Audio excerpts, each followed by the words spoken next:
పేకాట స్థావరంపై మెరుపు దాడి. నమ్మదగిన సమాచారం మేరకు వెల్దుర్తి మండలం పరిధిలోని దామరంచ అటవీ ప్రాంతం ఔట్స్కట్స్ వద్ద కొందరు వ్యక్తులు హెడ్స్ అండ్ టైల్స్ అనే జూద ఆట ఆడుతున్నారని తెలిసింది. ఈ సమాచారాన్ని ఆధారంగా చేసుకుని వెల్దుర్తి ఎస్ఐ రాజు తమ సిబ్బందితో కలిసి ప్రత్యేక దాడి నిర్వహించారు.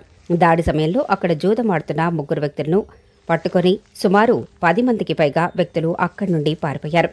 దాడి సమయంలో సంఘటనా స్థలాన్ని పరిశీలించగా జూదంలో ఉపయోగించిన 5 మోటార్ సైకిళ్లు, 8 మొబైల్ ఫోన్లను మరియు 3,29,500 రూపాయల నగదు స్వాధీనం చేసుకున్నారు.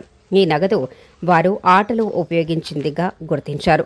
అక్కడి నుండి సేకరించిన ఆధారాలను ఆధారంగా చేసుకుని జూదం నిర్వహించిన ప్రధాన వ్యక్తులు మరియు పరారీలో ఉన్నవారి వివరాలను సేకరించడానికి దర్యాప్తు కొనసాగుతుంది.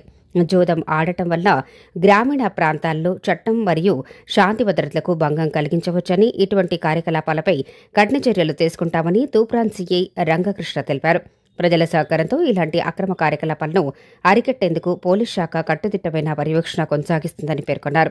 ఈ సంఘటనపై సంబంధిత విభాగ చట్టాల ప్రకారం కేసు నమోదు చేసి దర్యాప్తు చేపట్టారు. వెల్దుర్తి మండల ప్రజలకు వెల్దుర్తి పోలీసు వారి తరపున నమస్కారం.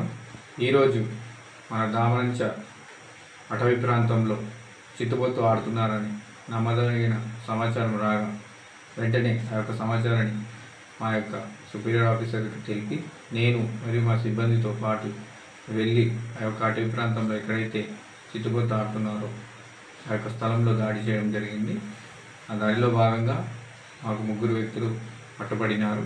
దాదాపు ఒక 10 మందికి పైగా అక్కడ నుండి పారిపోవడం జరిగింది. ఈ 3 వద్ద నుండి దాదాపు 3,29,500 రూపాయలు స్వాధీనం చేసుకున్నాము. మరియు అక్కడికి వెళ్ళడానికి వారు ఉపయోగించిన 5 బైక్స్లను కూడా స్వాధీనం చేసుకోవడం జరిగింది. మరియు అక్కడికి వారు రావడానికి ఫోన్ ద్వారా సమాచారం ఇచ్చుకున్నారు కాబట్టి ఆ సమాచారానికి వారు ఉపయోగించిన దాదాపు 8 సెల్ ఫోన్లను స్వాధీనం చేసుకోవడం జరిగింది. చేసుకొని వారిపై చట్టపరమైన చర్యలు తీసుకున్నాము. అందులో భాగంగా ఈ 3 మీద ప్లస్ 10 మంది ఎవరైతే పారిపోయినారో వారిపైన కేసు నమోదు చేయడం జరిగింది. త్వరితగతిన మిగతా 10 మందిని కూడా పట్టుకొని చట్టపరంగా వాటిని శిక్షించడం జరుగుతుంది. ఎవరైతే ఈ జూదాన్ని నిర్వహించారో దీనికి ఎవరైతే కారకులు వారిని చట్టపరంగా కఠినంగా శిక్షిస్తాము. ఈ జూదం వలన చాలా మంది తమ యొక్క జీవితాలను నాశనం చేసుకుంటున్నారు. భార్యాభర్తలు విడిపోతున్నారు. భర్తలు వారి యొక్క భార్యల మంగళసూత్రాలను అమ్మి మరీ ఈ జూదంలో డబ్బులు పెట్టడం జరుగుతుంది. డబ్బులు పెట్టి ఈ జూదంలో వారు వాళ్ళ డబ్బులను పోగొట్టుకుంటున్నారు. దాని వలన చాలా నిరుపేద కుటుంబాలు విచ్ఛిన్నమవుతున్నాయి. పిల్లలు అనాథలవుతున్నారు.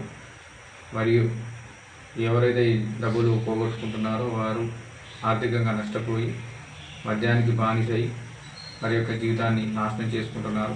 కావున ఎవరైతే ఈ జూదం నిర్వహిస్తున్నారో వారిపై మేము కఠినంగా వ్యవహరిస్తాము, కఠినంగా శిక్షిస్తాము. మరియు ప్రజలు కూడా ఈ యొక్క ఎవరైతే జూదం నిర్వహిస్తున్నారో దానికి ఎవరు ప్రోత్సహిస్తున్నారో మీకు ఎటువంటి సమాచారం తెలిసినను మాకు పోలీసు వారికి మీరు సమాచారం అందివ్వండి. వారిపైన కూడా మేము చట్టపరంగా చర్యలు తీసుకుంటాము. మీరు పోలీసు వారికి సహకరించాలని మేము కోరుతున్నాము. నమస్కారం. మన ఛానల్ని చూస్తున్న ప్రతి ఒక్కరూ సబ్స్క్రైబ్ చేసుకొని లైక్ చేసి షేర్ చేయడం మర్చిపోకండి.